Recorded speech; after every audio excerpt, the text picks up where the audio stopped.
ಓಂ ನಾರಾಯಣಂ ನಮಸ್ಕೃತ್ಯ ನರಂ ಚೈವ ನರೋತ್ತಮಂ ದೇವೀಂ ಸರಸ್ವತೀಂ ಚೈವ ತತೋ ಜಯಮುದೀರಯೇತ್. ಓಂ ಶಾಂತಿ ಶಾಂತಿ ಶಾಂತಿ. ನಾವು ಮಹಾಭಾರತದ ಆದಿಪರ್ವದಲ್ಲಿ ನಾವು ಕಾಂಡವ ದಹನದ ಪ್ರಸಂಗವನ್ನು ಆರಂಭ ಮಾಡಿದ್ವಿ. ಈ ಕಾಂಡವ ದಹನದಲ್ಲಿ 6 ಜೀವಿಗಳು ಉಳ್ಕೊಂಡ್ಬಿಟ್ಟಿರ್ತವೆ. ಆ 6 ಜೀವಿನಲ್ಲಿ ಈ 4 ಪಕ್ಷಿಗಳು ಕೂಡ ಉಳ್ಕೊಂಡಿರ್ತವೆ. ಆ ಶಾರ್ಂಗಿ ಪಕ್ಷಿ ಅಂತ, ಆ ಪಕ್ಷಿಗಳ ಸ್ಟೋರಿ ಬಗ್ಗೆ ನಾವು ವಿಚಾರ ಮಾಡ್ತಿದ್ವಿ. ಆ 4 ಪಕ್ಷಿಗಳು ಯಾಕೆ ಉಳ್ಕೊಳ್ತು ಅಂತ ಅದೇ ಸ್ಟೋರಿಯನ್ನು ಈಗ ಜನ್ಮೇಜಯನಿಗೆ ವೈಶಂಪಾಯರು ಹೇಳ್ತಾ ಇದ್ದಾರೆ. ಜನ್ಮೇಜಯ, ಮಕ್ಕಳ ಮಾತು ಯುಕ್ತಿಯುಕ್ತವಾಗಿಯೂ ಶಾಸ್ತ್ರಸಮ್ಮತವಾಗಿಯೂ ಇದ್ದರೂ ವ್ಯಾಮೋಹದಿಂದ ಕೂಡಿದ್ದ ತಾಯಿಗೆ ಸುಮ್ಮನಿರಲು ಸಾಧ್ಯವಾಗಲಿಲ್ಲ. ಪುನಃ ಮಕ್ಕಳನ್ನು ಕುರಿತು ಹೇಳಿದಳು. ಮಕ್ಕಳಿರ, ನೀವು ಹೇಳುವುದು ನಿಶ್ಚಯ. ಆದರೆ ಈಗ ತಾನೇ ಬಿಳದಿಂದ ಇಳಿಯು ಹೊರಗೆ ಬಂದಿತು. ಒಡನೆಯೇ ಒಂದು ಗಿಡವು ಬಂದು ಅದನ್ನು ಕಚ್ಚಿಕೊಂಡು ಹೊರಟು ಹೋಯಿತು. ಆದುದರಿಂದ ನೀವು ನಿರ್ಭಯವಾಗಿ ಬಿಳದೊಳಗೆ ಸೇರಿಕೊಳ್ಳಬಹುದು. ಅಮ್ಮ, ನೀನು ಹೇಳುತ್ತಿರುವಂತೆ ಗಿಡವು ಬಂದು ಇಳಿಯನ್ನು ಕಚ್ಚಿಕೊಂಡು ಹೋಯಿತೆಂಬ ವಿಷಯದಲ್ಲಿ ನಮಗೆ ನಿಶ್ಚಯವಿಲ್ಲ. ಮೇಲಾಗಿ ಈ ಬಿಳದಲ್ಲಿ ಒಂದೇ ಇಳಿಯೂ ಇತ್ತೆಂಬುದಕ್ಕೂ ಆಧಾರವಿಲ್ಲ. ಇನ್ನೂ ಅನೇಕ ಇಲಿಗಳು ಈ ಬಿಳದಲ್ಲಿರಲು ಸಾಧ್ಯವಿದೆ. ಅವುಗಳಿಂದ ನಮಗೆ ಪ್ರಾಣಭಯವಿದ್ದೇ ಇರುವುದು. ಒಂದು ವೇಳೆ ಅಗ್ನಿಯಿಂದ ನಮಗೆ ಭಯವಿರಲಾರದೆಂಬುದನ್ನು ಯೋಚಿಸಬಹುದಾಗಿದೆ. ಏಕೆಂದರೆ ನಾವು ನೋಡುತ್ತಿರುವಂತೆ ಗಾಳಿಯು ಅಗ್ನಿಯ ಜ್ವಾಲೆಗಳನ್ನು ಅತ್ತ ಕಡೆಗೆ ಒಯ್ಯುತ್ತಿದೆ. ಆದುದರಿಂದ ನಾವು ಇಲ್ಲಿಯೇ ಉಳಿದರೆ ಬದುಕಿದರೂ ಬದುಕಬಹುದು. ನೀನು ಹೇಳಿದಂತೆ ಬಿಳವನ್ನು ಹೊಕ್ಕರೆ ಬಿಲವಾಸಿಗಳಿಂದ ನಮ್ಮ ವಿನಾಶವಂತೂ ನಿಶ್ಚಿತ. ಮರಣವು ನಿಶ್ಚಿತವೆಂಬ ಕಡೆಗೆ ಹೋಗುವುದಕ್ಕಿಂತಲೂ ಅನಿಶ್ಚಿತವೆಂಬ ಕಡೆಯಲ್ಲೇ ಇರುವುದು ಸೂಕ್ತವಲ್ಲವೇ? ಆದುದರಿಂದ ನಮ್ಮ ಚಿಂತೆಯನ್ನು ಬಿಟ್ಟು ನೀನು ತಪ್ಪಿಸಿಕೊಂಡು ಹೋಗುವುದು ಈಗಿನ ನಿನ್ನ ಮುಖ್ಯ ಕರ್ತವ್ಯವಾಗಿದೆ. ನೀನು ಜೀವಿಸಿದ್ದರೆ ನಮ್ಮಂತಹ ಇನ್ನೂ ಅನೇಕ ಮಕ್ಕಳನ್ನು ಪಡೆಯಬಹುದಮ್ಮ. ಜರಿತೆಯು ಪುನಃ ಹೇಳಿದಳು. ಮಕ್ಕಳಿರ, ಒಂದು ದೊಡ್ಡ ಗಿಡವು ವೇಗವಾಗಿ ಬಿಳದ ಸಮೀಪಕ್ಕೆ ಬಂದುದನ್ನು ಮತ್ತು ಇಳಿಯನ್ನೆತ್ತುಕೊಂಡು ಹಾರಿ ಹೋದುದನ್ನು ನಾನೇ ನೋಡಿದೆನು. ಅದು ಬಹಳ ವೇಗವಾಗಿ ಹಾರಿ ಹೋಗುತ್ತಿದ್ದಾಗ ಅದರ ಹಿಂದೆಯೇ ನಾನು ಹೋಗಿ ಬಿಳದಿಂದ ನಮ್ಮ ಶತ್ರುವಾದ ಇಲಿಯನ್ನು ಕಚ್ಚಿಕೊಂಡು ಹೋದುದಕ್ಕಾಗಿ ನೀನು ಶತ್ರುರಹಿತನಾಗೆಂದು ಸ್ವರ್ಗದಲ್ಲಿ ಸ್ವರ್ಣ ಶರೀರವನ್ನು ಪಡೆದು ಸುಖವಾಗಿರೆಂದು ಗಿಡಗವನ್ನು ಆಶೀರ್ವದಿಸಿದೆನು. ಗಿಡಗವು ಇಲಿಯನ್ನು ನುಂಗಿದ ಮೇಲೆಯೂ ನಾನು ಅದರ ಅನುಮತಿಯನ್ನು ಪಡೆದೇ ಹಿಂದಿರುಗಿದೆನು. ಆದುದರಿಂದ ನೀವು ನಿರ್ಭಯವಾಗಿ ಈ ಬಿಳದೊಳಗೆ ಹೋಗಬಹುದು. ನೀವು ಸ್ವಲ್ಪವಾದರೂ ಭಯಪಡಬೇಕಾಗಿಲ್ಲ. ಅಮ್ಮ, ಗಿಡಗವು ಇಲಿಯನ್ನು ಕಚ್ಚಿಕೊಂಡು ಹೋಗಿರೋ ವಿಷಯವು ನಮಗೆ ನಿಶ್ಚಯವೆನಿಸುವವರೆಗೂ ನಾವು ಖಂಡಿತವಾಗಿಯೂ ಈ ಬಿಳದೊಳಗೆ ಹೋಗುವುದಿಲ್ಲ. ಗಿಡಗವು ಇಲಿಯನ್ನು ಕಚ್ಚಿಕೊಂಡು ಹೋದುದನ್ನು ನಿಶ್ಚಯವಾಗಿಯೂ ನಾನೇ ನೋಡಿರುವೆನು. ಮಕ್ಕಳಿರ, ನೀವು ಸ್ವಲ್ಪವೂ ಭಯಪಡಬೇಕಾಗಿಲ್ಲ. ನಾನು ಹೇಳಿದಂತೆ ಬಿಳದೊಳಗೆ ಒಡನೆಯೇ ಹೋಗಿರಿ. ಮಾತೆಯ ಮಿಥ್ಯೋಪಚಾರಗಳಿಂದ ನಮ್ಮ ಭಯವನ್ನು ಹೋಗಲಾಡಿಸಲು ಪ್ರಯತ್ನಿಸಬೇಡ. ಬುದ್ಧಿಯು ಮಂಕಾಗಿರುವಾಗ ಮಾಡುವ ಕೆಲಸವು ಬುದ್ಧಿಪೂರ್ವಕವಾಗಿ ಮಾಡಿದಂತಾಗುವುದಿಲ್ಲ. ಮೇಲಾಗಿ ನಾವು ನಿನಗೆ ಯಾವ ಉಪಕಾರವನ್ನೂ ಮಾಡಿಲ್ಲ. ನಾವು ಹಿಂದೆ ಯಾರಾಗಿದ್ದೇವೆಂಬುದು ನಿನಗೆ ತಿಳಿಯದು. ಆದುದರಿಂದ ನೀನು ಇಷ್ಟು ಸಂಕಟವನ್ನಾದರೂ ಅನುಭವಿಸುತ್ತಾ ನಮ್ಮ ರಕ್ಷಣೆಗೆ ಪ್ರಯತ್ನಿಸುವೆ ಏಕೆ? ನಾವು ನಿನಗೇನಾಗಬೇಕು? ನೀನು ಸುಂದರಿಯಾಗಿಯೂ ಯುವತಿಯಾಗಿಯೂ ಇರುವೆ. ನಿನ್ನ ಪತಿಯನ್ನು ಹುಡುಕಲು ಸಮರ್ಥಲಾಗಿರುವೆ. ಆದುದರಿಂದ ನಮ್ಮ ಮೇಲಿನ ವ್ಯಾಮೋಹವನ್ನು ತೊರೆದು ಪತಿಯ ಸಮೀಪಕ್ಕೆ ಹೋಗು. ಪುನಃ ನೀನು ಅನೇಕ ಪುತ್ರರನ್ನು ಪಡೆಯಬಹುದು. ನಾವು ಅಗ್ನಿಯ ಜ್ವಾಲೆಗಳಿಗೆ ಸಿಕ್ಕಿ ಪ್ರಾಣ ತೊರೆದು ಒಳ್ಳೆಯ ಪುಣ್ಯಲೋಕಗಳನ್ನು ಪಡೆಯುವೆವು. ಒಂದು ವೇಳೆ ಅಗ್ನಿದೇವನು ನಮ್ಮನ್ನು ಭಸ್ಮ ಮಾಡದಿದ್ದರೆ, ಅಗ್ನಿಯು ಶಾಂತನಾದ ಮೇಲೆ ಪುನಃ ನೀನು ಇಲ್ಲಿಗೆ ಬಂದು ನಮ್ಮೊಡನೆ ಸೇರಿಕೊಳ್ಳಬಹುದಾಗಿದೆ. ಪಕ್ಷಿಯ ರೂಪಗಳಲ್ಲಿದ್ದ ಜ್ಞಾನಿಗಳಾದ ಋಷಿಕುಮಾರರು ಹೇಳಿದ ಮಾತಿಗೆ ಜರಿತೆಯು ಏನು ತಾನೇ ಉತ್ತರ ಕೊಟ್ಟಳು. ಪುಟ್ಟ ಹಕ್ಕಿಗಳ ಮಾತಿನಂತೆ ಒಡನೆಯೇ ಹಾರಿ ಸುರಕ್ಷಿತವಾದ ಸ್ಥಳಕ್ಕೆ ಹೋದಳು. ಅಗ್ನಿದೇವನು ಬಹಳ ವೇಗದಿಂದಲೂ ರಭಸದಿಂದಲೂ ಮಹಾಜ್ವಾಲೆಗಳಿಂದಲೂ ಕೂಡಿದವನಾಗಿ ಮಂದಪಾಲನ ಮಕ್ಕಳ ಸಮೀಪಕ್ಕೆ ಬಂದನು. ಪುಟ್ಟ ಹಕ್ಕಿಗಳು ಅಗ್ನಿಗೆ ಕೇಳಿಸುವಂತೆ ಪರಸ್ಪರವಾಗಿ ಮಾತನಾಡಲು ಪ್ರಾರಂಭಿಸಿದವು. ಬುದ್ಧಿವಂತನಾದವನು ಕಷ್ಟಕಾಲ ಒದಗುವ ಮೊದಲೇ ಧೈರ್ಯದಿಂದ ಜಾಗೃತನಾಗುತ್ತಾನೆ. ಅಂತಹವನು ಕಷ್ಟವು ಸನ್ನಿಹಿತವಾಯಿತೆಂದು ಸಂಕಟ ಪಡುವುದಿಲ್ಲ. ಮುಂಬರುವ ಸಂಕಟ ಸಮಯವನ್ನು ತಿಳಿಯದ ಮೂಢಚಿತ್ತನು ಕಷ್ಟಕಾಲವು ಸನ್ನಿಹಿತವಾದೊಡನೆ ಸಂಕಟಕ್ಕೊಳಗಾಗುತ್ತಾನೆ. ಅಂತಹವನಿಗೆ ಶ್ರೇಯಪ್ರಿಯಗಳುಂಟಾಗುವುದಿಲ್ಲ. ಸಾರಿಸೃಕ್ಕನು ಅಣ್ಣನನ್ನು ಶ್ಲಾಘಿಸುತ್ತಾ ಹೇಳಿದನು, ಅಣ್ಣ, ನೀನು ಸಹನೆಯುಳ್ಳವನೂ ಧೀಮಂತನೂ ಆಗಿರುವೆ. ಆ 4 ಮರಿಗಳು ಮಾತಾಡ್ಕೊತಾ ಇದ್ದವು. ಇವುಗಳದ್ದು ದೊಡ್ಡ ಸಂಸಾರ. ಆ ಸ್ಟೋರಿಯಲ್ಲಿ ಏನು ಬಂತು, ಬೆಂಕಿ ಬಂತು, ಸುಡ್ತು, ಸಾಯಿತು ಅಂದರೆ ಮುಗಿದೋಗ್ತಾಯಿತ್ತು ಸ್ಟೋರಿ. ಅವು ಮಾತಾಡಿಕೊಳ್ಳೋ ಹಾವ ಭಾವಗಳ ಬಗ್ಗೆ ಎಲ್ಲ ಮಹಾಭಾರತ ವರ್ಣನೆ ಮಾಡ್ತಾಯಿದೆ. ಪ್ರಾಣಿ ಪಕ್ಷಿಗಳು ಕೂಡ ನಮ್ಮಂಥದ್ದೇ ಸಮಸ್ಯೆಗಳಿದೆ ಅಂತ. ಆಹಾರ ನಿದ್ರಾ ಭಯಮಯತು ನಂಚ ಸಮಾನಮೇತತ್ ಪಶುಬೀರ್ ನರಾಣಂ ಅಂತ.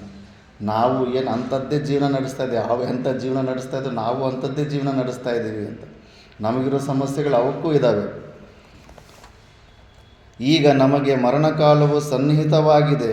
ಆದರೆ ಅನೇಕರಲ್ಲಿ ಒಬ್ಬಿಬ್ಬರು ಮಾತ್ರ ನೀನು ಹೇಳಿದಂತೆ ಧೀಮಂತರೂ ಧೈರ್ಯವಂತರೂ ಆಗಿರುತ್ತಾರಲ್ಲವೇ. ಸ್ತಂಭಮಿತ್ರನು ಹಿರಿಯಣ್ಣನ ತಂದೆಗೆ ಸಮಾನನು ಎಂಬುದನ್ನು ಸ್ಮರಿಸುತ್ತಾನೆ. ಜನ್ಮದಾತನಾದ ತಂದೆ ಇಲ್ಲದಿರುವಾಗ ಹಿರಿಯಣ್ಣನೇ ತಂದೆಯಂತೆ ಕಿರಿಯರಿಗೆ ರಕ್ಷಕನು. ಅವನೇ ಕಿರಿಯರನ್ನು ಅಪಾಯದಿಂದ ಪಾರು ಮಾಡಬೇಕು. ಹಿರಿಯಣ್ಣನೇ ಸುಮ್ಮನಿದ್ದು ಬಿಟ್ಟರೆ ಕಿರಿಯರು ಏನು ತಾನೇ ಮಾಡಿಯಾರು. ಕಡೆಯದಾಗಿ ದ್ರೋಣನು ಹೇಳುತ್ತಾನೆ, ಅಂದರೆ ಆ ಪಕ್ಷಿಗಳ ಹೆಸರು ಇವೆಲ್ಲ. ಪ್ರಾಣಾಪಾಯವು ಸನ್ನಿಹಿತವಾಗುತ್ತಿದೆ. ಕ್ರೂರನಾದ ಅಗ್ನಿದೇವನು 7 ಮುಖಗಳಿಂದಲೂ 7 ನಾಲಿಗೆಗಳನ್ನು ಚಾಚಿ ಪ್ರಜ್ವಲಿಸುತ್ತಾ ಹಾದಿಯಲ್ಲಿರುವ ವಸ್ತುಗಳನ್ನು ತನ್ನ 7 ಜಿಹ್ವೆಗಳಿಂದ ಸವಿಯುತ್ತಾ ನಮ್ಮನ್ನೇ ಸಮೀಪಿಸುತ್ತಿದ್ದಾನೆ. ತಮ್ಮ ಮನಸ್ಸುಗಳಲ್ಲಿದ್ದ ಅಭಿಪ್ರಾಯಗಳನ್ನು ಮೇಲೆ ಹೇಳಿದಂತೆ ತಿಳಿಸಿದ ನಂತರ ಪಕ್ಷಿ ರೂಪಗಳಲ್ಲಿದ್ದ 4 ಋಷಿಕುಮಾರರು ಮುಂದೇನು ಮಾಡಬೇಕೆಂಬುದನ್ನು ನಿಶ್ಚಯಿಸಿದರು. ಜರಿತಾರಿಯೇ ಮೊದಲು ಅಗ್ನಿದೇವನನ್ನು ಪ್ರಾರ್ಥಿಸಿದನು. ಅಗ್ನಿದೇವನೇ, ನೀನು ವಾಯುವಿಗೆ ಆತ್ಮಸ್ವರೂಪನಾಗಿದ್ದೀಯೇ. ಲತಾದಿ ಸ್ಥಾವರಗಳಿಗೂ ನೀನು ಶರೀರ ರೂಪನಾಗಿಯೇ ಇರುವೆ. ಭೂಮಿಯು ಮತ್ತು ನೀರು ನಿನ್ನಿಂದ ಉತ್ಪನ್ನವಾಗಿವೆ. ಅಗ್ನೇರಾಪಃ ಎಂಬ ಶ್ರುತಿಯಂತೆ ನೀರಿಗೆ ನೀನೇ ಕಾರಣನಾಗಿದ್ದೀಯೇ. ಎಲೆ ಮಹಾಪ್ರಭಾವಶಾಲಿಯಾದ ಅಗ್ನಿಯೇ, ಸೂರ್ಯನ ಕಿರಣಗಳಂತೆಯೇ ನಿನ್ನ ಜ್ವಾಲೆಗಳು ಮೇಲೆ ಕೆಳಗೆ ಹಿಂಭಾಗ ಮತ್ತು ಭಾಗಗಳಲ್ಲಿ ವ್ಯಾಪಿಸುತ್ತವೆ. ಅವುಗಳಿಂದ ನಮ್ಮನ್ನು ಕಾಪಾಡು. ಅನಂತರ ಸಾರಿಸೃಕ್ಕನು ಪ್ರಾರ್ಥಿಸಿದನು, ನಮ್ಮ ತಾಯಿಯು ನಮ್ಮನ್ನು ಬಿಟ್ಟು ಕಣ್ಮರೆಯಾಗಿ ಹೋದಳು. ನಾವು ನಮ್ಮ ತಂದೆಯು ಎಲ್ಲಿದ್ದಾನೆಂಬುದನ್ನು ತಿಳಿದೇ ಇಲ್ಲ. ಎಳೆ ಧೂಮಧ್ವಜನೇ, ಅನಲನೇ, ನಮಗಿನ್ನೂ ರೆಕ್ಕೆಗಳು ಸರಿಯಾಗಿ ಹುಟ್ಟಿಲ್ಲ. ನಿನ್ನ ಹೊರತಾಗಿ ನಮಗೆ ಬೇರೆ ಯಾರೂ ರಕ್ಷಕರಿಲ್ಲ. ಎಳೆಯಗ್ನಿಯೇ, ಬಾಲಕರಾದ ನಮ್ಮನ್ನು ಕಾಪಾಡು. ಎಳೆಯಗ್ನಿಯೇ, ನಿನ್ನ ಯಾವ ರೂಪವು ಲೋಕಹಿತಕರವಾಗಿಯೂ ಶಾಂತವಾಗಿಯೂ ಇದೆಯೋ ಅದರಿಂದಲೂ ಮತ್ತು ನಿನ್ನ ಕಾಲಿ ಕರಾಲಿ ಮೊದಲಾದ 7 ಜ್ವಾಲೆಗಳಿಂದಲೂ ನಮ್ಮನ್ನು ಕಾಪಾಡು. ನಿನ್ನ ಜ್ವಾಲೆಗಳು ನಮ್ಮನ್ನು ಸುಡದಿರಲಿ ಮತ್ತು ನಿನ್ನ ಶಾಂತವಾದ ರೂಪದಿಂದ ನಮ್ಮನ್ನು ಕಾಪಾಡು. ನಾವು ಭಯಗ್ರಸ್ತರಾಗಿ ನಿನ್ನನ್ನೇ ಶರಣು ಹೊಂದಿರುವೆವು. ಜಾತವೇದಸನೇ, ಯಾರ ಸಹಾಯವೂ ಇಲ್ಲದೆ ಲೋಕಕ್ಕೆ ಬೇಕಾಗಿರುವ ತಾಪವೆಂಬ ಕಾರ್ಯವನ್ನು ನೀನೊಬ್ಬನೇ ಉಂಟು ಮಾಡುತ್ತಿರುವೆ. ಸೂರ್ಯರಶ್ಮಿಗಳಲ್ಲಿಯೂ ನಿನ್ನ ಹೊರತು ಬೇರೆ ಯಾರೂ ತಾಪವನ್ನುಂಟು ಮಾಡುವವರಿಲ್ಲ. ಬಾಲಕರೂ ಋಷಿಗಳೂ ಆದ ನಮ್ಮನ್ನು ಕಾಪಾಡು. ಎಳೆ ದೇವತೆಗಳಿಗೆ ಹವಿಸ್ಸನ್ನು ಒಯ್ಯುವವನೇ, ನಮ್ಮನ್ನು ಬಿಟ್ಟು ದೂರಕ್ಕೆ ಹೋಗು. ಅನಂತರ ಸ್ತಂಭಮಿತ್ರನು ಪ್ರಾರ್ಥಿಸುತ್ತಾನೆ. ಎಲೆ ಅಗ್ನಿಯೇ, ಕಾಣಿಸುತ್ತಿರುವ ಈ ಸಮಸ್ತ ಪ್ರಪಂಚವನ್ನು ನೀನೊಬ್ಬನೇ ವ್ಯಾಪಿಸಿರುವೆ. ಈ ಸಮಸ್ತ ಪ್ರಪಂಚವು ನಿನ್ನಲ್ಲಿಯೇ ಇದೆ. ನೀನು ಸಮಸ್ತ ಭೂತಗಳನ್ನು ಪ್ರಪಂಚವನ್ನು ಧರಿಸಿ ಪೋಷಿಸುವೆ. ನೀನು ಪಾಪ ಪರಿಹಾರಕನಾದುದರಿಂದ ಅಗ್ನಿಯೆಂದು, ದೇವತೆಗಳಿಗೆ ಹವಿಷ್ಯನ್ನು ಒಯ್ಯುವವನಾದುದರಿಂದ ಹವ್ಯವಾಹನನೆಂದು ಹೇಳಿಸಿಕೊಳ್ಳುತ್ತಿರುವೆ. ನೀನೇ ಉತ್ತಮವಾದ ಹವಿಷ್ಯನಂತೆ ಇರುವೆ. ಜ್ಞಾನಿಗಳು ನಿನ್ನನ್ನು ಅನೇಕ ರೂಪಗಳುಳ್ಳವನೆಂದು, ಮೂಲತಃ ಏಕರೂಪಿ ಎಂದು ತಿಳಿಯುತ್ತಾರೆ. ಎಲೆ ಹವ್ಯವಾಹನನೇ, ನೀನು ಈ 3 ಲೋಕಗಳನ್ನು ಸೃಷ್ಟಿಸಿ ಸಂಹಾರ ಕಾಲವು ಬಂದಾಗ ದೀಪ್ತನಾಗಿ ಸಂಹಾರ ಮಾಡುವೆ. ಹೀಗೆ ಸಮಸ್ತ ಪ್ರಪಂಚಕ್ಕೂ ಉತ್ಪತ್ತಿ ಕಾರಣನಾಗಿಯೂ ಸ್ಥಿತಿ ಕಾರಣನಾಗಿಯೂ ಪುನಃ ಲಯಕರ್ತನಾಗಿಯೂ ನೀನೇ ವಿರಾಜಿಸುತ್ತಿರುವೆ. ಕಡೆಯಲ್ಲಿ ದ್ರೋಣನು ಪ್ರಾರ್ಥಿಸುತ್ತಾನೆ. ಎಲೆ ಜಗತ್ಸ್ವಾಮಿಯೇ, ನೀನು ಪ್ರಾಣಿಗಳಿಂದ ತಿನ್ನಲ್ಪಟ್ಟ ಆಹಾರವನ್ನು ಆ ಪ್ರಾಣಿಗಳ ಜಠರಗಳಲ್ಲಿ ಸೂಕ್ಷ್ಮ ರೂಪದಿಂದ ಯಾವಾಗಲೂ ಇದ್ದುಕೊಂಡು ಜೀರ್ಣವಾಗುವಂತೆ ಮಾಡುವೆ. ಆದುದರಿಂದ ಸಮಸ್ತ ಪ್ರಪಂಚವು ನಿನ್ನನ್ನೇ ಆಶ್ರಯಿಸಿಕೊಂಡಿದೆ. ಎಲೆ ಅಗ್ನಿಯೇ, ಎಷ್ಟು ಸ್ತುತಿ ಮಾಡಬೇಕಾಗುತ್ತೆ ನೋಡಪ್ಪ ಪ್ರಾಣ ಉಳಿಸ್ಕೋಬೇಕಂದ್ರೆ. ತೇಜಸ್ವಿಯಾದ ನೀನು ಸೂರ್ಯನಾಗಿ ಕಿರಣಗಳಿಂದ ಭೂಮಿಯಲ್ಲಿರುವ ನೀರನ್ನು, ಭೂಮಿಯಲ್ಲಿ ಉದ್ಭವಿಸುವ ಎಲ್ಲ ರಸಗಳನ್ನು ಹೀರಿ ಪುನಃ ಯೋಗ್ಯವಾದ ಕಾಲದಲ್ಲಿ ಆ ನೀರನ್ನು ಸರಿಯಾಗಿ ತಿಳಿದು ನೋಡಿ ಮಳೆಯ ಮೂಲಕ ಸುರಿಸಿ ಸಮಸ್ತ ಪ್ರಪಂಚವನ್ನು ಆನಂದಗೊಳಿಸುವೆ. ಎಲೆ ತೇಜಸ್ವಿಯಾದ ಅಗ್ನಿಯೇ, ಹಸುರಾದ ಎಳೆಗಳುಳ್ಳ ಲತೆಗಳು, ಒಳ್ಳೆಯ ನೀರುಳ್ಳ ಸರೋವರಗಳು, ಅತ್ಯಂತ ಮಂಗಳಕರವಾದ ಸಮುದ್ರವು ನಿನ್ನಿಂದಲೇ ಉಂಟಾಗುತ್ತವೆ. ಎಲೆ ತೀಕ್ಷ್ಣವಾದ ಕಿರಣಗಳುಳ್ಳ ಜ್ವಾಲೆಗಳುಳ್ಳ ಅಗ್ನಿದೇವನೇ, ಈ ನಮ್ಮ ಶರೀರ ರೂಪವಾದ ಮನೆಯು ರಸನೇಂದ್ರಿಯಾಧಿಪತಿಯಾದ ವರುಣನಿಗೆ ಆಶ್ರಯಭೂತವಾಗಿದೆ. ಸಮುದ್ರವು ವರುಣನ ಮನೆಯಾಗಿದೆ. ವರುಣಾಲಯವಾದ ಸಮುದ್ರವು ಬಡಬಾನಲ ರೂಪವಾದ ನಿನಗೆ ಆಶ್ರಯವಾಗಿದೆ. ನೀನು ನಮಗೆ ಮಂಗಳಕರನೂ ರಕ್ಷಕನೂ ಆಗು. ನಮ್ಮನ್ನು ಈಗ ನಾಶ ಮಾಡಬೇಡ. ಪಿಂಗಳ ವರ್ಣದ ಕಣ್ಣುಗಳುಳ್ಳ ಕೆಂಪಾದ ಕುತ್ತಿಗೆಯಿಂದ ಕೂಡಿರುವ ಧೂಮವೇ, ದಾರಿಯಾಗಿರುವ ಹುತವಹನೇ, ದೂರದಿಂದಲೇ ಹೋಗು. ಸಮುದ್ರದಲ್ಲಿರುವ ಪ್ರಾಣಿಗಳನ್ನು ಬಡಬಾಗ್ನಿಯು ಸುಡದಂತೆ ನಮ್ಮನ್ನು ಬಿಟ್ಟು ಬಿಡು. ಬ್ರಹ್ಮಜ್ಞಾನಿಯಾದ ದ್ರೋಣನ ಮಾತುಗಳನ್ನು ಕೇಳಿ ಅಗ್ನಿದೇವನು ಸುಪ್ರೀತನಾದನು. ಮಂದಪಾಲನ ತನ್ನ ಮಕ್ಕಳ ವಿಷಯವಾಗಿ ಹೇಳಿದ ಮಾತುಗಳು ಮತ್ತು ಮಂದಪಾಲನಿಗೆ ತಾನು ಅಭಯ ಪ್ರದಾನ ಮಾಡಿರುವುದು ಅಗ್ನಿದೇವನ ಸ್ಮರಣೆಗೆ ಬಂದವು. ಅಂತೆಯೇ ದ್ರೋಣನನ್ನು ಕುರಿತು ಹೇಳಿದನು. ದ್ರೋಣ, ನೀನು ಬ್ರಹ್ಮರ್ಷಿಯಾಗಿರುವೆ. ಆದುದರಿಂದ ನೀನು ಹೇಳಿರುವುದು ಬ್ರಹ್ಮವೇ ಆಗಿರುತ್ತದೆ, ವೇದ ಪ್ರತಿಪಾದ್ಯವಾದ ವಿಷಯವೇ ಆಗಿರುತ್ತದೆ. ನಾನು ನಿನಗೆ ಇಷ್ಟವಾಗುವುದನ್ನೇ ಮಾಡುತ್ತೇನೆ, ಭಯಪಡುವ ಕಾರಣವಿಲ್ಲ. ಮಂದಪಾಲನು ನಿಮ್ಮ ಪ್ರಾಣಗಳನ್ನುಳಿಸಬೇಕೆಂದು ಕೇಳಿಕೊಂಡಿರುವನು. ಅವನು ಹೇಳಿದ ಮಾತುಗಳು ಮತ್ತು ನೀವು ಮಾಡಿದ ಸ್ತೋತ್ರಗಳು ನನ್ನನ್ನು ನಿಮ್ಮ ವಿಷಯದಲ್ಲಿ ಹೆಚ್ಚು ಗೌರವವುಳ್ಳವನನ್ನಾಗಿ ಮಾಡಿವೆ. ನೀವು ಮಾಡಿರುವ ಸ್ತೋತ್ರದಿಂದ ನಾನು ಸುಪ್ರೀತನಾಗಿದ್ದೇನೆ. ನಿಮಗೆ ಮಂಗಳವಾಗಲಿ. ನಾನು ನಿಮಗೇನು ಮಾಡಬೇಕೆಂಬುದನ್ನು ತಿಳಿಸಿ ಮಾಡಿಕೊಡುವೆನು. ದೇವನು ಸುಪ್ರೀತನಾದಾಗ ಏನು ಬೇಕಾದರೂ ಕೇಳಬಹುದಲ್ಲವೇ? ಅಗ್ನಿದೇವನು ಹೆದರಬೇಡಿರೆಂದು ಅಭಯ ಪ್ರದಾನ ಮಾಡಿರುವನು. ಆದುದರಿಂದ ಅಗ್ನಿದೇವನಿಂದ ಪ್ರಾಣಾಪಹಾರವಾಗುವ ಭಯವಂತೂ ಇಲ್ಲ. ಆದರೆ ಬೆಕ್ಕುಗಳಿಂದ ಪ್ರಾಪ್ತವಾಗುವ ಭಯವಿದೆ. ಕಾಡು ಬೆಕ್ಕುಗಳಿರ್ತವೆ. ದ್ರೋಣನು ಅಗ್ನಿದೇವನನ್ನು ಕುರಿತು ಹೇಳಿದನು. ಓ ಶುಕ್ರ, ನಮ್ಮ ಸಮೀಪದಲ್ಲಿರುವ ಕಾಡು ಬೆಕ್ಕುಗಳು ನಮಗೆ ಪ್ರತಿನಿತ್ಯವೂ ತೊಂದರೆಯನ್ನು ಕೊಡುತ್ತಿವೆ. ಆದುದರಿಂದ ನೀನು ದಯಮಾಡಿ ಇಲ್ಲಿರುವ ಬೆಕ್ಕುಗಳನ್ನು ಅವುಗಳ ಬಂಧು ಮಿತ್ರ ಸಮೇತವಾಗಿ ನಾಶ ಮಾಡು. ಯಜ್ಞೇಶ್ವರನು ಪಕ್ಷಿ ರೂಪದಲ್ಲಿದ್ದ ದ್ರೋಣನು ಹೇಳಿದಂತೆಯೇ ಬೆಕ್ಕುಗಳ ಸಮೂಹವನ್ನು ವಿನಾಶಗೊಳಿಸಿ ಋಷಿಕುಮಾರರನ್ನು ಮುಟ್ಟದೆಯೇ ಮುಂದೆ ನಡೆದು ಅಖಂಡ ಖಾಂಡವವನವನ್ನು ಭಸ್ಮ ಮಾಡಿದನು. ಜನ್ಮೇಜಯ, ಮಂದಪಾಲ ಮಹರ್ಷಿಗೆ ತನ್ನ ಮಕ್ಕಳ ವಿಷಯವಾಗಿ ಯೋಚನೆಯು ಹತ್ತಿತ್ತು.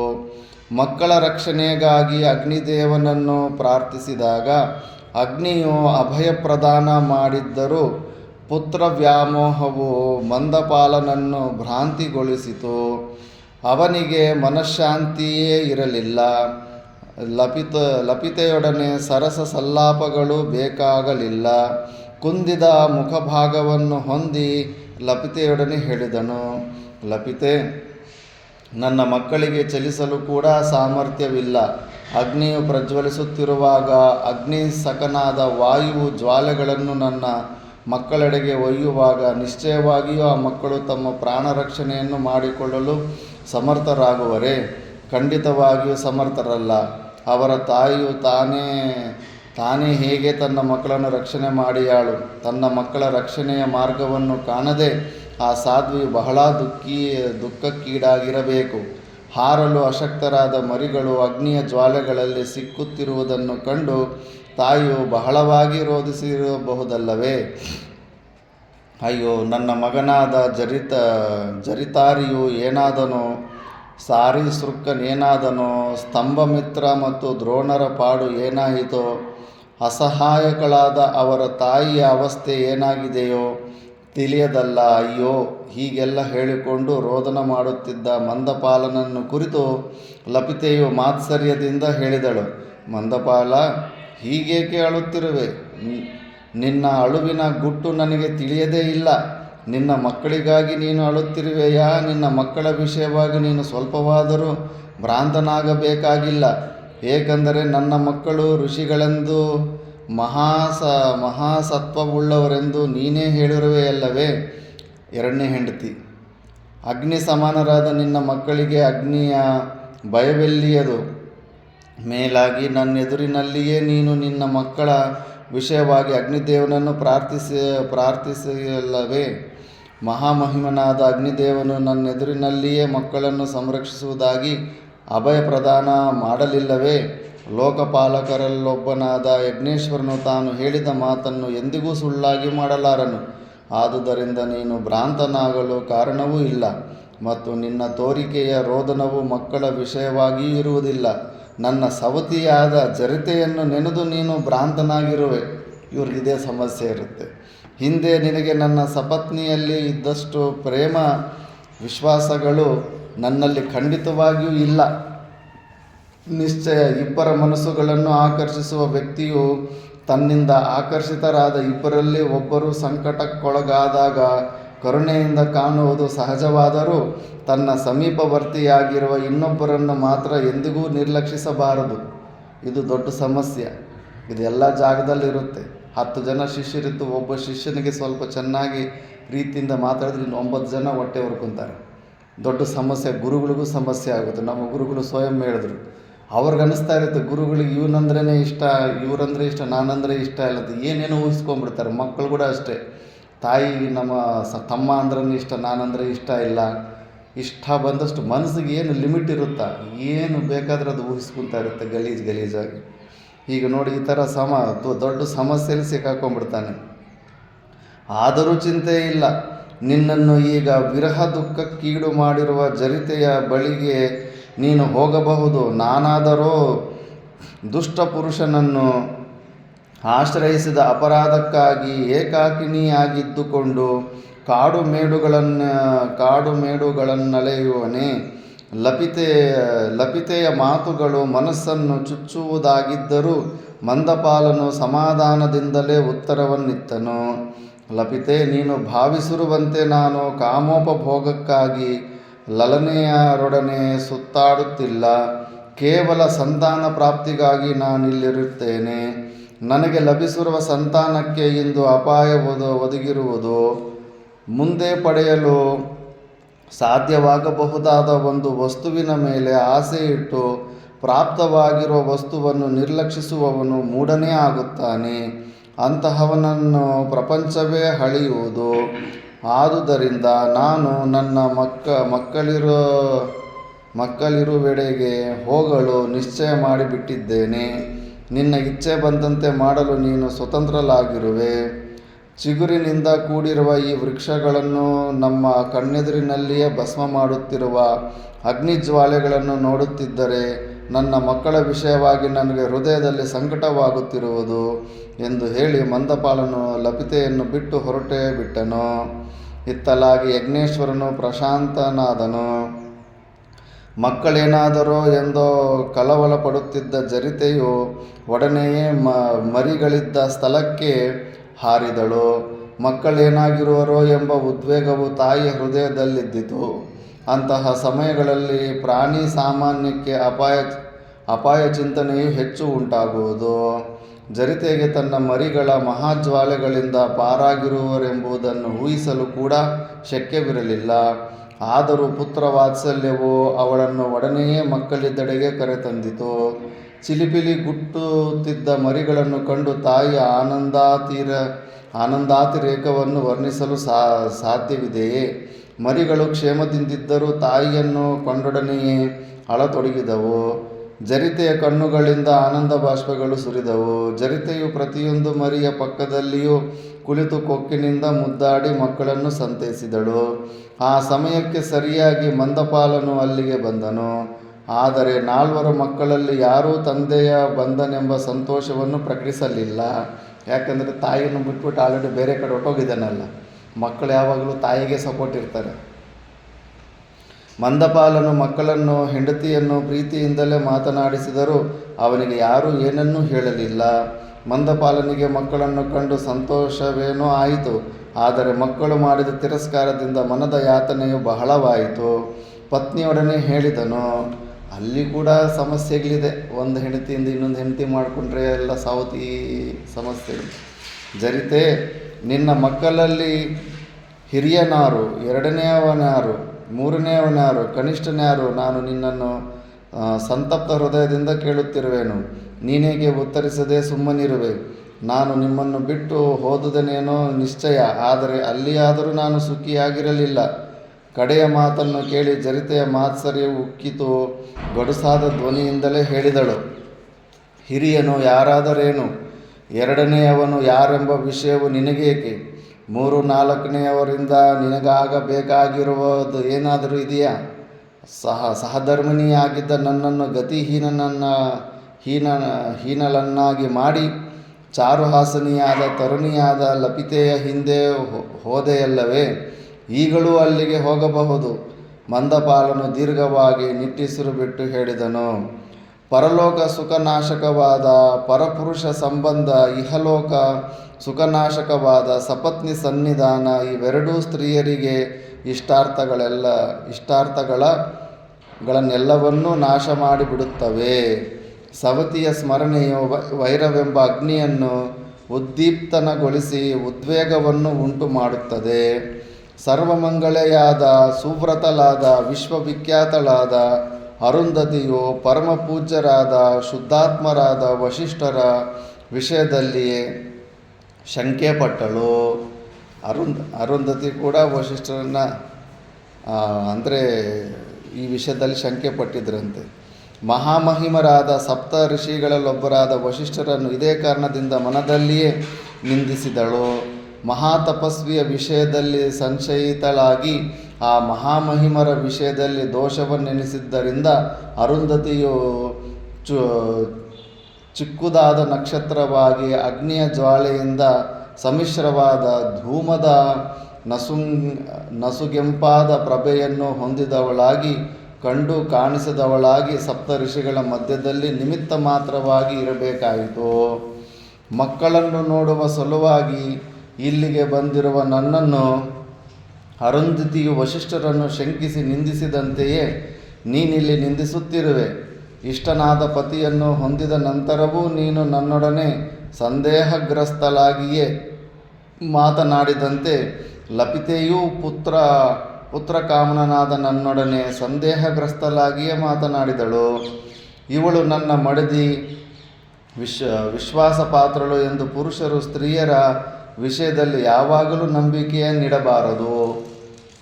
ಅವರು ತಾಯಿಯರಾದ ನಂತರ ಪತಿ ಶುಶ್ರೂಷೆಯ ವಿಷಯದಲ್ಲಿ ನಿರಾಸಕ್ತಿಯನ್ನೇ ಹೊಂದುವರು. ನೋಡು, ಶಾಸ್ತ್ರ ಮುಂಚೆನೇ ಹೇಳಿದೆ, ಹೆಣ್ಣು ಮಕ್ಕಳು ಹುಟ್ಟಿದ ಮೇಲೆ ಗಂಡನಿಗೆ ಮರ್ಯಾದೆ ಕೊಡೋದು, ಸೇವೆ ಮಾಡೋದು ಕಡಿಮೆ ಮಾಡಿಬಿಡ್ತಾರಂತೆ.